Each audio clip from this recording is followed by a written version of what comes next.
welcome to my new channel, MYALGIC Underground. My name is Scott Schneider, and this video is going to be what will hopefully be the first in a long series of videos that are going to be breaking the barrier of prejudice, stigma, misinformation, and bigotry surrounding the disease, illness, MYCFS, which exists in large part around the world today and causes a tremendous amount of debilitation and further destruction to the MYCFS population. In order to get started on the subject, of course, we're going to have the video today going to focus on what is MYCFS. You're probably wondering in the video you're watching this if your interest is piqued and you're saying, well, wait a minute now, so who am I? What do I know about MYCFS? What gives me any right to say anything about MYCFS when there are doctors and physicians all around the world, probably 99% of them, who don't even understand what the illness is, and half probably don't even believe it exists or are totally ignorant of it and don't care. Well, I'm going to answer that question right now.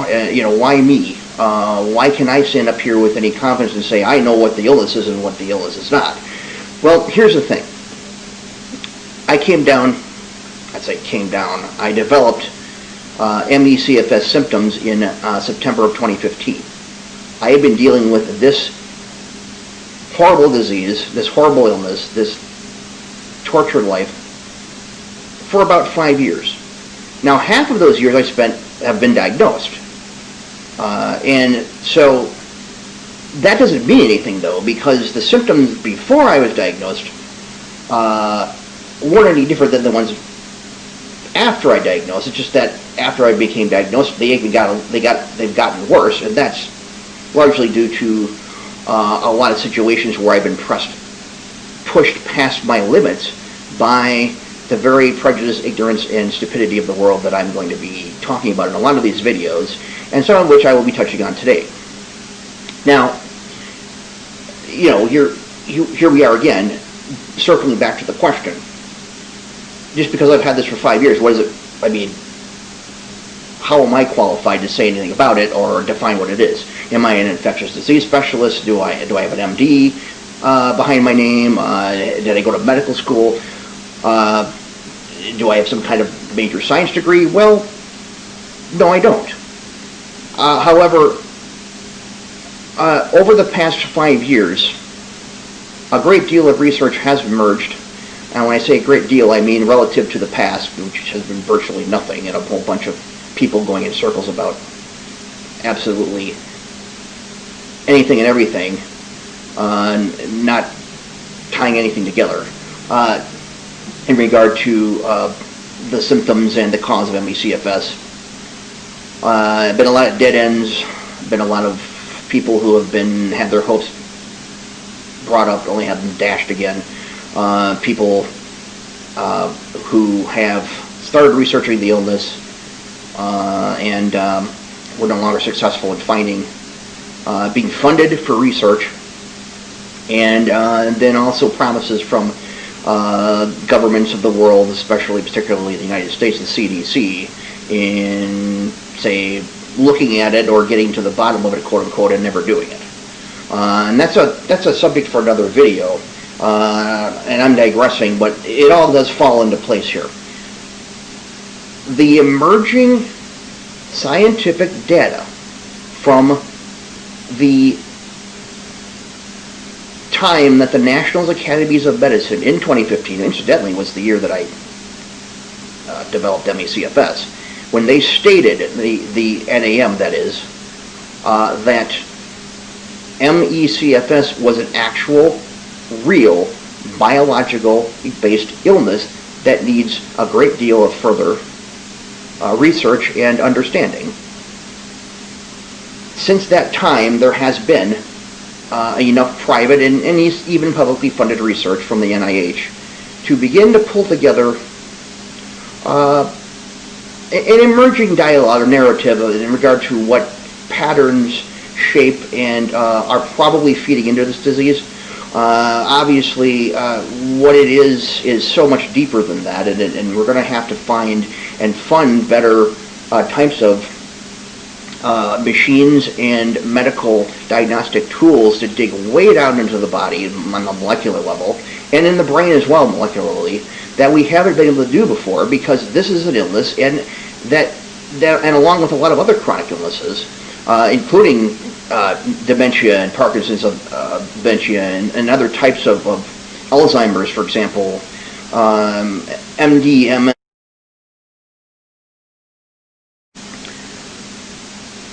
As I've gone through the last 5 years, I have, of course, like anything else, I've become more familiar with what I'm dealing with.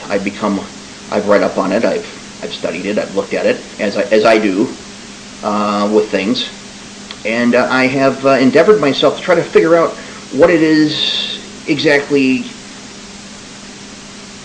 defines this illness and what kinds of reliable data are out there or have been discovered and put out there either modernly or historically and forgotten that can lead to an understanding of the illness. And what I'm going to do is go ahead and define this illness, not as I'm defining it, but as the actual Centers for Disease Control, the Academies of Medicine, now called the National Academies of Medicine, and the NIH have all defined it, as well as the WHO, World Health Organization, has defined it for, believe it or not, 50 years. Yes, 50 years the WHO has been defining this as an illness. And nobody gives a crap, and nobody cares, and nobody seems to figure out that it should be taken seriously. And so what I'm going to do is go into that, and I'm going to talk about it. And I'm going to talk about how it's been defined, and I'm going to talk about the distinguishing symptom of this illness that is the actual revealing part of the sickness that makes it an actual disease separate from others. Yes, believe it or not, despite what you may have heard from just about everybody else and everything you read on the internet and all the crazy mixed up information you get, there is an actual defining characteristic of ME CFS that makes it an actual illness, that makes it separate from fibromyalgia, that makes it separate from all the other types of chronic fatiguing illnesses like rheumatoid arthritis and lupus and even Lyme's disease. It makes it totally different, completely different illness. It makes it separate. So it's a travesty to me that these things haven't been told to people after even the small amount of time that all of this information has been put together. So I'm going to put this together for you, and I'm going to tell you what it is. Simply, in plain terms, no apologies, no asterisks, and I'm not going to sit there and tell you that, well, this might be or this might be. I'm going to spell it out for you. So, ME CFS is defined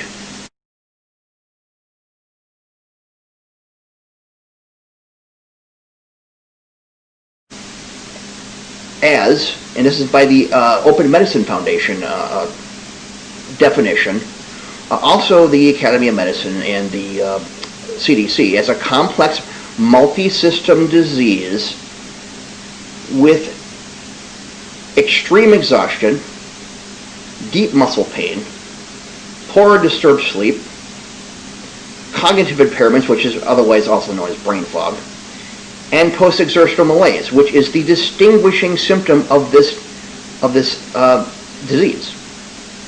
Period. Now, of those, we also want to include POTS in there. POTS is not marijuana. No, people are smoking marijuana to result in this illness. POTS stands for postural orthostatic tachycardia syndrome. And what that means is that people with this illness, not all of them, but a very fair percentage of them, tend to have dizziness and heart palpitations when standing up and their blood pressure drops to the point that they may faint or not be able to stand up properly. Vertigo and tinnitus tend to come from that as well, as a result of that process.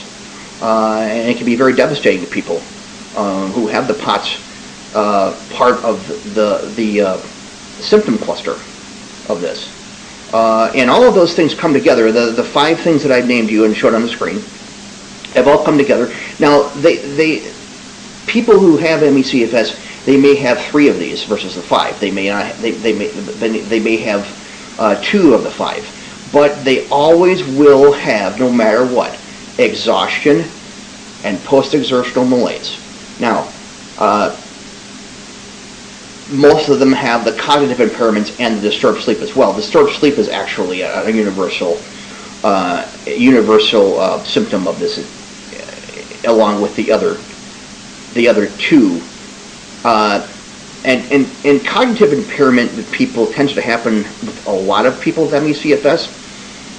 I have issues with it as well, but I'm not affected to the same point that a lot of people with this illness have, where they have absolute problems with thinking constructively in even small processes. I can at least put things together, as you can tell. I have my moments, and I have a lot of things that I forget that I never used to. And that's been a feature of this illness before, since I developed it. Now, along with these 5 that I've talked about, and there may be another one. I think certain other definitions. I think the Canadian consensus has 6. The World Health Organization, I think, maybe has 5 or 6. But they're all basically the same types of symptoms that people with ME/CFS tend to present almost all the time and every time. Along with that, there are there's a huge subset of other just various almost ill-defined symptoms that people have that vary from person to person, and a lot of these will involve things like the vertigo and the tinnitus that I talked about. Light and sound sensitivity are a huge thing for a lot of people with this illness. Digestive issues. There's a lot of people who deal with types of severe headaches. And there's a whole list of things that people deal with, aside from just the main symptoms, the ones that I've named, that cause extraordinary suffering for them and just add to the basic problems that they do have. And the ones that I talked about are pretty much a number of the ones that are most frequent. But in the situations where that's not the case, there is the same type of evidence for the abnormal immune response that develops in these types of people versus the ones that have the actual defining event that causes it. So it's not any different for people who are psychologically, I'm sorry, I apologize, for people who develop ME/CFS without being able to name what caused it. They're not any different than the rest of us.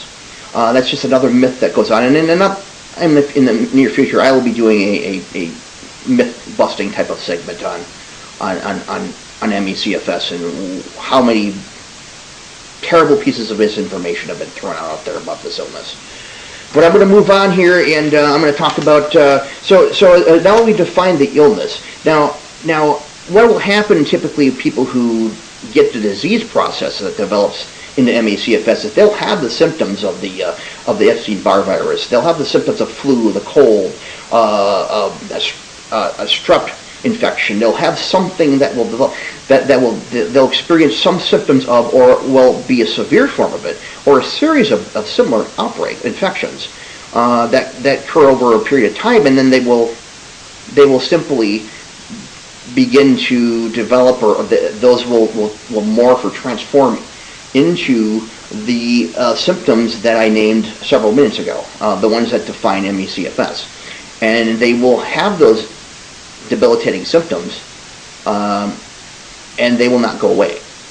There's nothing that they can do about them. There's nothing to do that causes them to get better. And when what's defined as ME/CFS is when people have these symptoms for 6 months or more. So, in the old days, it used to be, and when I say old days, it was even as much as 15, 20 years ago, or even 10 years ago, a lot of this was known as post-viral fatigue. But because we've been able to tease apart a lot of the data information now, that there's some research going on and some actual concerned people are looking at this illness, it has been understood that the post-viral fatigue is actually ME/CFS. And so typically post-viral fatigue after any kind of illness tends to develop into ME/CFS. There isn't anything else that defines it, because what happens in situations like that is that the post-exertional malaise becomes a hallmark symptom of that. And that's what makes it ME/CFS.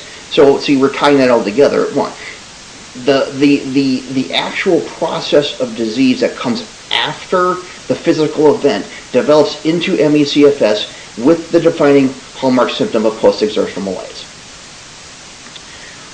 And what is post-exertional malaise?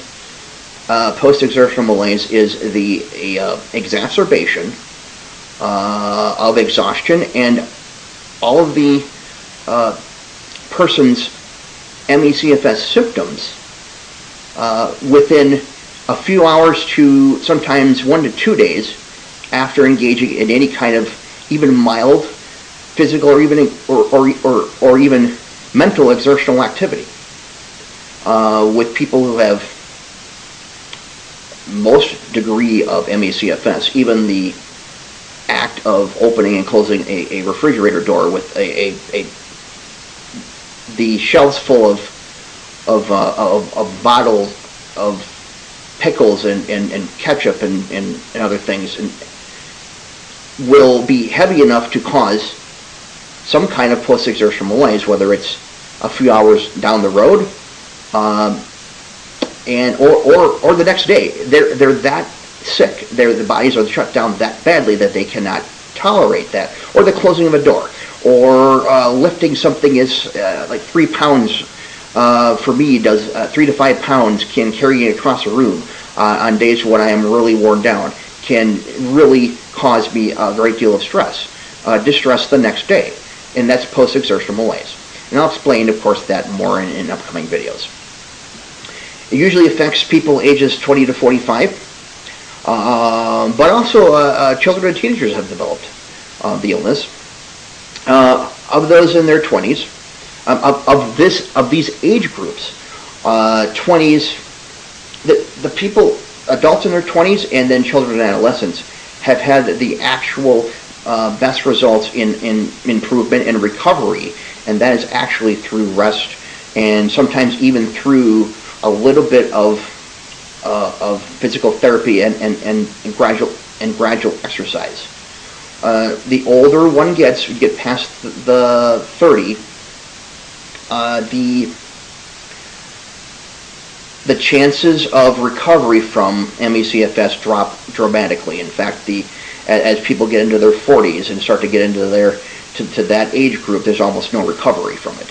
And looking at the data and looking at how that would bear itself out, people's bodies just become less able to produce energy as they get older naturally. So as the disease hits at an older age, they become buried by the processes that are causing the disease that are as yet undiscovered, and they're just not able to come back from that.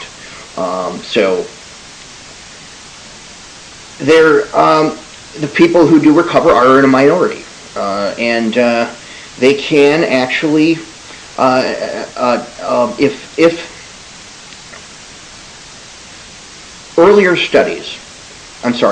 recent studies have shown, I apologize, I'm obviously getting a little tired here. Recent studies show that if the disease if the disease is intervened with earlier, what I mean by intervened with is there's no cure, there's no treatment for this, no matter what you might read on some site on the internet that tries to throw some kind of treatment at you that you have to pay hundreds of dollars for. There's no core treatment for the symptoms or for the illness that increases or improves people's quality of life to the point where they go back to their pre-illness activities. But when the illness symptoms can be treated, diagnosed, treated, and people can pace out their energy levels without overwhelming their bodies early in the illness, there can be a tendency for people to be able to recover and improve, probably within the first 6 months to maybe a year and a half of being able to do that. Now, the same studies have also shown corroboration in the fact that people who have had the illness for 4 to 5 years or more, possibly as long as 3 to 5 years or more, don't have the ability to have that improvement or even decent recovery the same way. However, the disappointing thing about all of that is, of course, is the fact that the rare diagnosis and the rare understanding of this illness from medical professionals and the total woeful ignorance and lack of information on the subject. Most people who develop ME CFS either don't know it themselves and go years undiagnosed, are never diagnosed, are underdiagnosed, are improperly diagnosed, or when they do get diagnosed, it's way too late for them to recover. That may even go for younger adults in their 20s who are stuck with it for so many years that their bodies just cannot get themselves out of it. A lot of times you're going to read on a website that so-and-so recovered from chronic fatigue syndrome. This is how they did it. This is what they did. This is a miracle cure. Here's this drug, that drug, this diet, that diet, this kind of thing. And no science is backing any of that stuff up. It's literally just a lot of people grasping at straws because they're so desperate for a solution. And then the people who want to sell these products or want to sell this type of data and want to present it as being some kind of miracle cure for ME CFS are putting it out there as a means of stating that the person actually did this, and this, and went by this, and this, and they're all better now, they recovered, so this is what you should do. And that is not anywhere near there's no accuracy in that. It's all just suggestive. A lot of smoke and mirrors is suggestive advertising that says that. What's essentially happening in those situations is we have people who had sudden recovery and are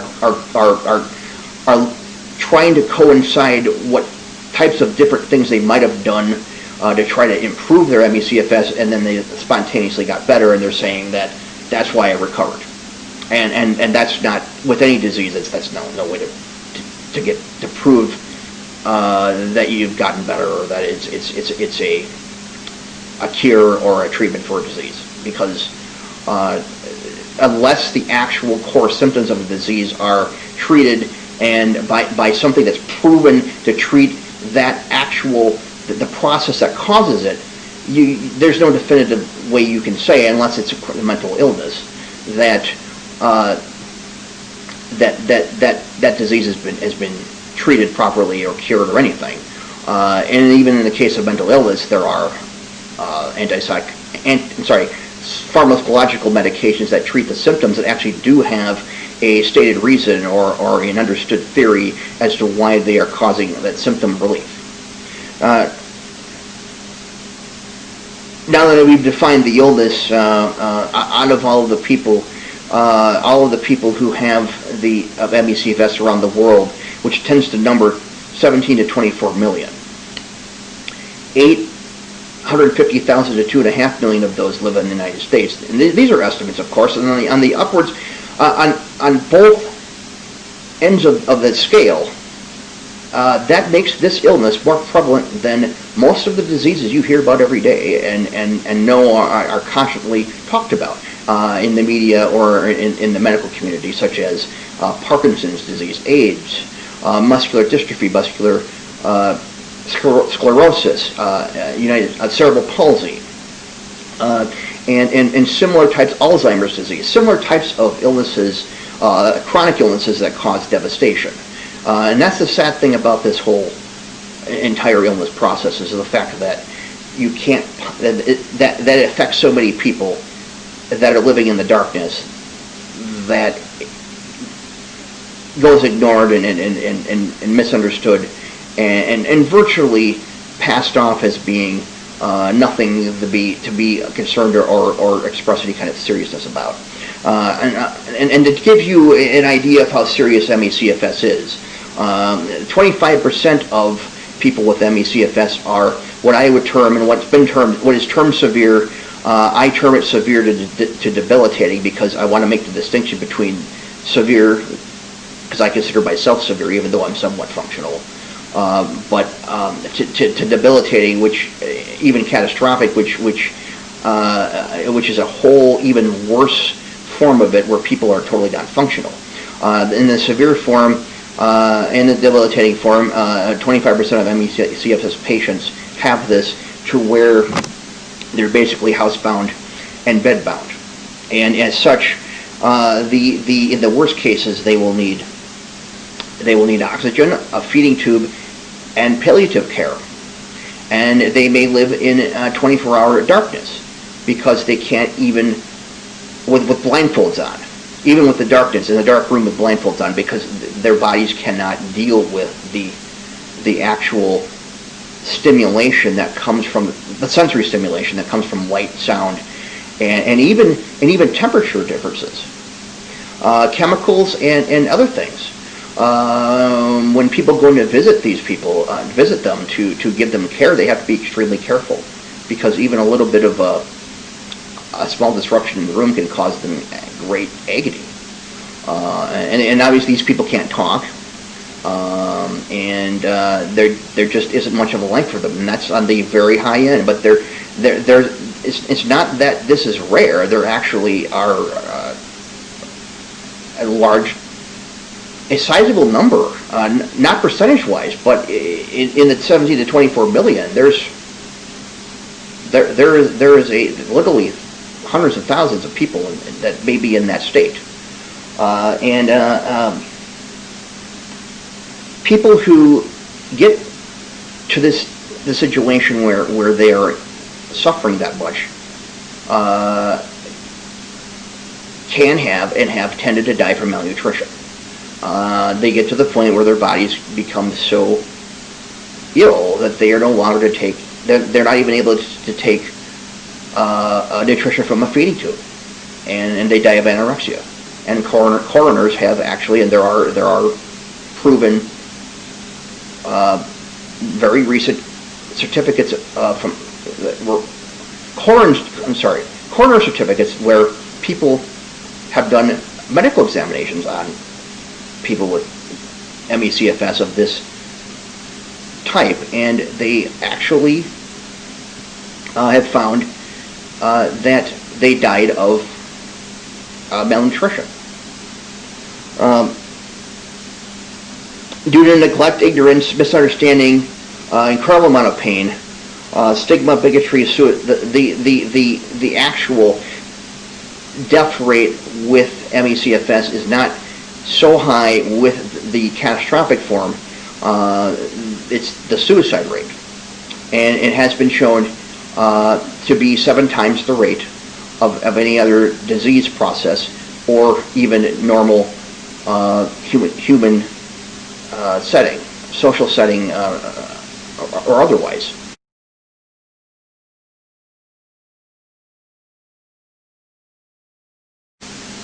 Please subscribe to this video, because I want to build a community here of activism, and I want to bring people into a state of activism whereby they work hard to abolish this prejudice and stigma and the misinformation. And I have a new website. that is below, and the links below. Check out that in the links below, and you get more information on that website. ME/CFS Underground. Right underneath this very video here, you'll be able to see that and other social media links. Please join in, and please help out and try to gain a better understanding of this horrible and torturing illness. Thank you.